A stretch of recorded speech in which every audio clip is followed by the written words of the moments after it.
Noong 1917, pumutok ang isang napakalaking protesta na nagresulta sa isang revolusyon at ito ay kilala sa tawag na 1917 Russian Revolution. Lahat ng mga manggagawa, mga gutom na tao at mga sundalong umalis mula sa digmaan ay nakibaka na rin upang patalsikin ang namumuno sa kanilang bansa na si Nicolas II. Ninais ng mga ito ng matinding pagbabago at pagbayaran lahat ng mga ginawa ng pamilyang ito. Agad namang nalaman ni Nicolas ang balita patungkol rito at walang ibang naging desisyon nito kundi ang bumaba sa pagiging hari ng Russia at wakasan ang Romanov Dynasty na namuno na mahigit 300 years.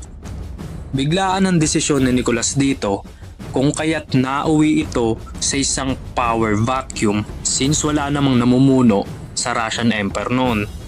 Maraming kaguluhan ang naganap sa bansang ito, lalong-lalo na ang pag-aagawan sa kapangyarihan ng iba't ibang mga partido. At dito nga nabuo